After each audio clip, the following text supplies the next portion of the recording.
সাধারণ শিক্ষার্থীদের এত ঠেকা পড়ে নাই যে আপনি স্লোগান বানিয়ে বানিয়ে ছাত্রদলের বিরুদ্ধে স্লোগান দেবেন। তাদের রাজনৈতিক কৌশল বলতে কিছু নেই, সব হচ্ছে অপকৌশল। এই যে মবক্রেসির জনকই হচ্ছে জামায়াত ইসলাম।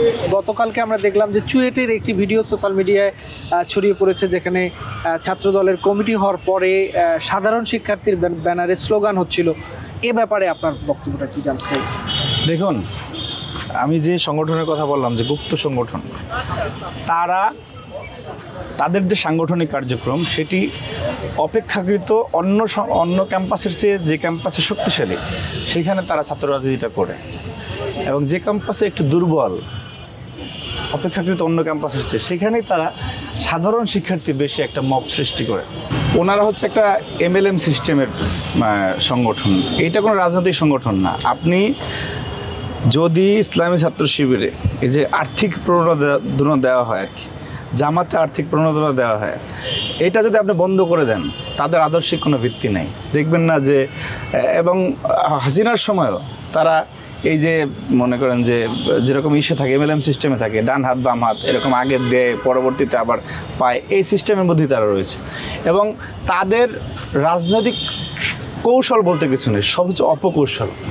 এই যে আজকে যেটি আপনি বললেন যে চুয়েটের যে ঘটনায় যে সাধারণ শিক্ষার্থীদের ব্যানারে মব সৃষ্টি করা, জামাতের নীতি নির্ধারণী পর্যায়ে আপনি বলবেন যে আপনি জানলেন কেমনে, তথ্য তো গোপন থাকে না। জামাতের নীতি নির্ধারণী পর্যায় থেকে এটাই সিদ্ধান্ত যে এই যে ছোটোখাটো ঘটনায় মব সৃষ্টি করা, এবং সেইটাকে আবার ওনাদের যে জিন্দাওয়ালি আমিরে জামাত, সে আবার বলবেন যে এই দেশে নির্বাচনের কোনো পরিবেশ নাই, এখানে নির্বাচন সংগঠিত হওয়া যাবে না, এখানে মব চলতেছে। অথচ এই যে মবক্রেসির জনকই হচ্ছে জামায়াত ইসলাম, যে এক এক জায়গায় মব তৈরি করে মানে আইন শৃঙ্খলার অবনতি দেখানো এবং সেই অবনতিকে পুঁজি করে বলা যে এদেশে নির্বাচনের পরিবেশ নেই।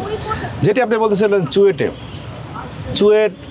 বুয়েট কুয়েট অথবা আপনি ঢাকা বিশ্ববিদ্যালয় বলেন না কেন, এগুলি সবই এই 56,000 বর্গমাইলের মধ্যে রয়েছে। সুতরাং রাজনীতি যদি চুয়েটের একজন শিক্ষার্থীও করতে চায়, ছাত্র রাজনীতি, তার সে অধিকার রয়েছে, অন্য কারো বাধা দেওয়ার অধিকার সেখানে, এটা সাংবিধানিক অধিকার। কিন্তু যে সাধারণ শিক্ষার্থী শব্দচয়নটি আপনি করলেন, এখানে সাধারণ শিক্ষার্থীদের এমন কোনো ইচ্ছা নেই যা এসে ছাত্র দলের বিরুদ্ধে স্লোগান দেবে। এর প্রশিক্ষিত শিবির ক্যাডাররা এই কাজটি করেছে, এবং তারা ওই যে 2-4টা জায়গা থেকে এসে, অন্য ক্যাম্পাস থেকে এসে তারপরে ওই সাধারণ শিক্ষার্থী বেশে তারপরে ওই স্লোগান করে। ঠিক আছে, যে এই সাধারণ শিক্ষার্থীদের এত ঠেকা পড়ে নাই যে আপনি স্লোগান বানিয়ে বানিয়ে ছাত্রদলের বিরুদ্ধে স্লোগান দেবেন। এইটা তাদের রাজনৈতিক স্টাইলই এরকমের, যেটা কিছুক্ষণ আগে আপনাকে বললাম যে যেখানে একটু দুর্বল তারা, যে এই রাজনীতি করতে গেলে এখানে তাদের আসল চেহারা প্রস্ফুটিত হবে, এইটা তাদের কৌশলেরই অংশ, যে ওইখানে তারা সাধারণের বেশ ধরে, আর অন্য জায়গায় তারা অসাধারণ হয়ে যায় আবার। সুতরাং ওদের আপনি পারফেক্ট চরিত্র দেখতে পাবেন, আসল চরিত্র দেখতে পাবেন যেখানে অন্য ক্যাম্পাসে যে একটু শক্তিশালী। রাজশাহীতে আপনি যান, দেখবেন যে তারা টেন্ডারবাজি, দখলবাজি, চাঁদাবাজি, গ্রুপিং, 2 গ্রুপের সংগঠন সবই তাদের মধ্যে আছে।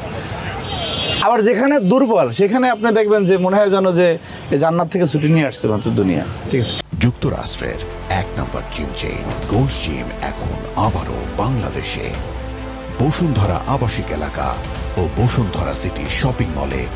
এই যে মানে মানুষকে বিভ্রান্ত করার রাজনীতি, মানুষের সেন্টিমেন্ট নিয়ে, ইমোশন নিয়ে খেলার রাজনীতি, এই রাজনীতির সুফলতা কখনোই আসে না। আপনি স্বীকার করতে হবে যে না, আমি মানুষ, আমি ভুলের ঊর্ধ্বে না, আমার ভুল হতেই পারে। যেটা আমরা করি, আমরা কোনোদিন আপনি দেখবেন না যে ছাত্রদলের কেউ অপরাধ করলে আমরা সেটাকে জাস্টিফাই করার চেষ্টা করি, সে ওখানে ছিল কি ছিল না, করছে কি করছে না, এটা আমরা করি না, এটা শিবির করে, এটা অন্য যারা নতুন গজিয়ে ওঠে তারা করে, আমরা কোনো সময় করি না। কারণ ভুল হতেই পারে, কিন্তু ভুলের পরে সংগঠন বিচার করছে কিনা সেটা হলো বিবেচ্য বিষয়। সেই বিবেচনা বোধের জায়গাটুকু আমাদের আছে, সেটা আমাদের নেতার বক্তব্য যে কেউ যদি ভুল করে সেটা স্বীকার করব, এবং ভুল করলে সংগঠন তার বিচার করবে। এমনও হয়েছে আমরা ছাত্রদলের কোনো নেতার বিরুদ্ধে মামলা করে আমরা পুলিশে ধরিয়ে দিয়েছি। এই যে সৎ সাহসিকতা, এই মানসিকতা, এইটা যারা আমাদের সমালোচনা করে তারা দেখানোর সক্ষমতা রাখে না, এটা আমরাই রাখি।